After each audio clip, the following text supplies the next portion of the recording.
Caroline no Mundo Secreto tinha potencial e deixou várias pontas abertas para uma possível continuação, mas nunca recebemos uma porque o criador não tinha uma ideia tão brilhante quanto a do primeiro livro. Isso somado ao fato que o filme foi completamente feito em stop motion, uma técnica que cada movimento dos personagens é fotografado manualmente. Algo que leva anos e muito trabalho pra ser feito. Eu tava me sentindo tanto quanto nostálgico, então resolvi reassistir esse filme. E já adianto que ele é mais medonho do que eu me lembrava. O filme começa com Coraline e a família dela se mudando para o Palácio Rosa. E logo de cara já temos o vislumbre do primeiro mau presságio do filme. Durante o tour no jardim podemos ver o rosto da outra mãe antes dela aparecer. Coraline procura por um poço, mas é assustado por Wyber, o neto da dona do Palácio Rosa. O moleque fala pra ela que a avó dele nunca aluga pra quem tem crianças, mas é claro que ela abriu uma exceção pra protagonista da história. Fato interessante pra quem só viu o filme dublado é que quando ele se conhece, o garoto se apresenta como Wybe Lovat, que seria o diminutivo pra Wyborn, abrindo brecha pra um trocadilho usado por Coraline, Why were you born? A tradução sendo, por que você nasceu? I didn't hear anything. Oh, I definitely heard someone. Why were you born? O que é uma referência muito legal quando a gente para pra pensar que o personagem foi criado exclusivamente pro filme, já que o diretor queria que Coraline tivesse alguém com quem conversar, para evitar que ela precisasse narrar seus pensamentos em voz alta o tempo todo. Uma sacada bem esperta, na minha opinião. O garoto mostra o poço pra Coraline, que não tem importância agora, mas a gente sabe definitivamente que vai ter no final. Coraline vai pra casa e dramaticamente fala que quase caiu dentro de um poço e que poderia ter morrido, mas é ignorada com sucesso. A mãe dela entrega pra ela uma boneca igualzinha a ela deixada por Wyber, que ele por acaso encontrou no baú da avó dele. Mas em vez de jogar fora ou queimar uma boneca que é idêntica a ela e só Deus sabe por quanto tempo a velha possuía esse troço, com traços de bruxaria, ela pensa, vou brincar e passear com ela, não tem nada de mais nisso. Conhecemos o pai dela, que é... A impressão minha ou ele parece com o criador do livro?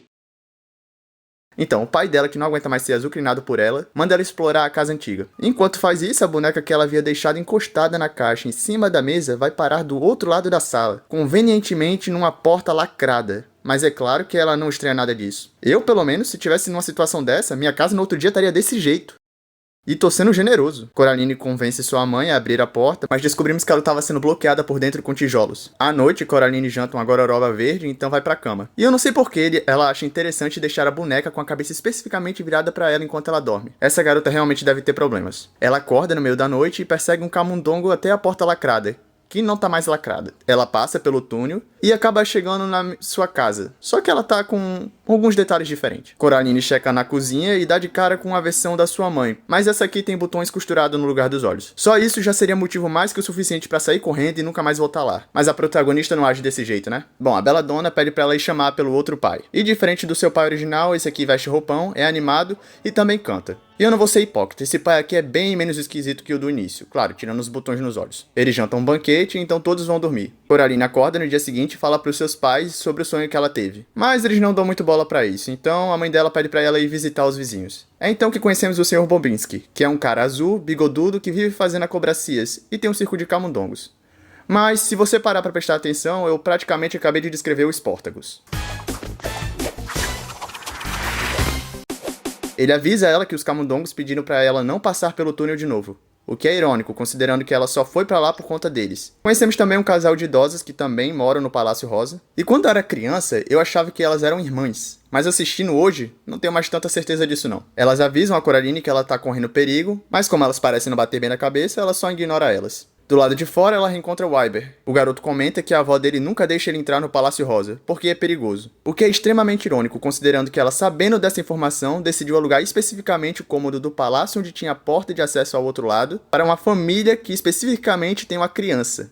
A pressão financeira deve estar muito forte mesmo. Bom, Wyber também comenta do desaparecimento da irmã da avó dele, há muitos anos atrás. E o gato parece mais interessado que o normal nessa conversa. Caroline vai pra casa, dorme e mais uma vez os camundongos atraem ela para o túnel. Ela novamente reencontra sua outra mãe, que novamente manda ela ir chamar o pai dela no jardim. Os dois sobem em um gafanhoto mecânico gigante e sobrevoam um jardim que tinha o rosto da bela dama, anteriormente, mas agora tem o rosto da Coraline. Eles voltam pra dentro de casa e Coraline é apresentada ao outro Wyber. Mas diferente do Wyber original, esse aqui não fala. Ele só abana o rabo e faz tudo o que ele é mandado. Os dois vão ver o show dos camundongos do Sportacus, que de alguma forma colocou a barriga no lugar do peito. Coraline dorme e volta pro mundo real. E vai fazer as compras de uniforme escolar com a sua mãe. Mas a garota acha muito interessante comprar luvas amarelas pra ser a diferentona na escola.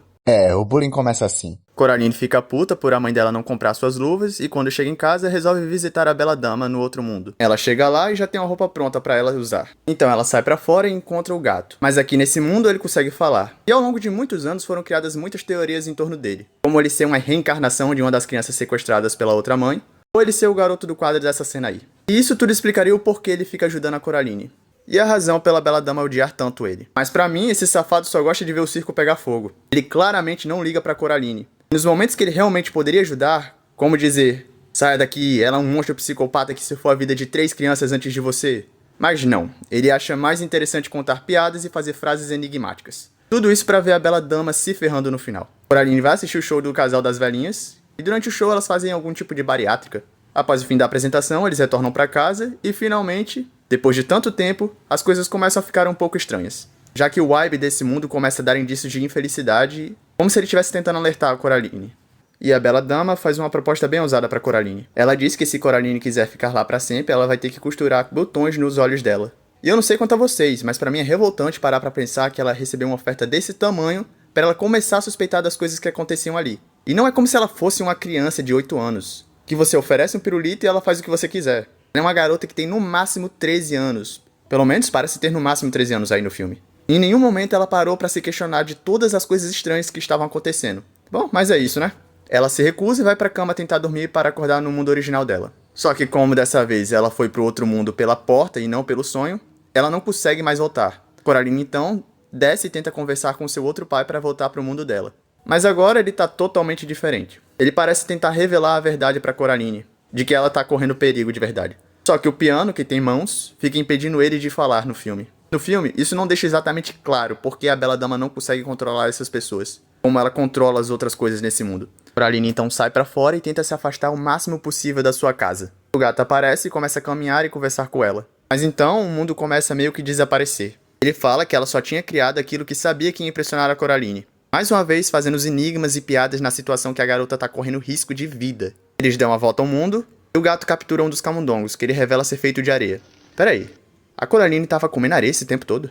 Bom, ela retorna pra casa e confronta sua outra mãe, que no final revela sua verdadeira face, que aqui entre nós parece um louva-a-Deus gigante. Ela tranca a garota num quarto após a discussão, e lá ela encontra a alma das 3 últimas vítimas da Bela Dama, que revelam que ela espionava a vida delas através dos olhos da boneca.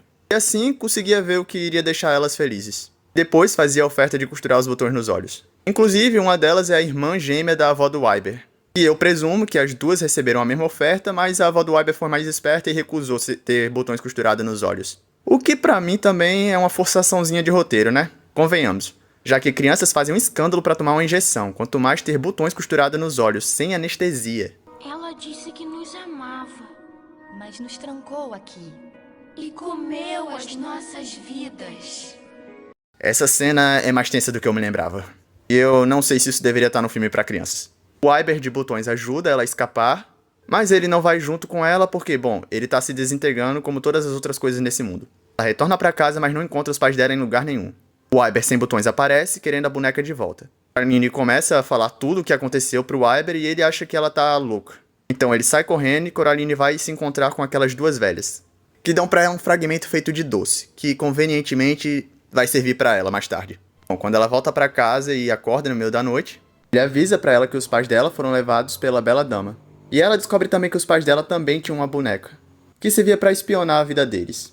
E obviamente tem um questionamento como ela conseguiu atrair 2 adultos pra aquele mundo e como eles conseguiram passar pelaquela porta. Coraline, querendo os pais de volta, resolve voltar pro outro mundo pra salvar os pais dela.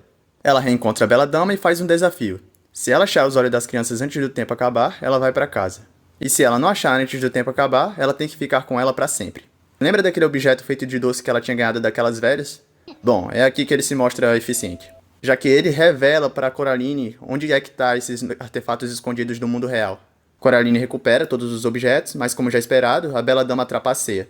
Mas ela não contava com a falta de empatia da garota pela vida animal. Ela arremessa o gato na outra mãe, então ela recupera seus pais e foge do outro mundo. Coraline reencontra seus pais e liberta a alma das crianças. E quando pensamos que tudo acabou, Coraline começa a ser perseguida por uma mão mecânica da Bela Dama, que está tentando recuperar a chave da porta do túnel. Ela tenta jogar a chave fora no poço, e bem na hora que ela está prestes a ir de arrasta, o Wyber aparece, e os 2 juntos destroem a mão e jogam a chave dentro do poço. Mas espera um momento, o que ele tinha falado no começo? Dizem que ele é tão fundo que se olhar lá de baixo, consegue ver as estrelas em plena luz do dia. E como a gente sabe, no outro mundo sempre é noite. Ou seja, significa que esses guris mandaram a chave de volta para outra mãe? No dia seguinte eles fazem um café compartilhado com todos os moradores. E esse é o fim de Coraline. Se você viu aqui até o final, eu imagino que seja porque você tenha gostado. Se inscreve para não perder mais análise de filmes.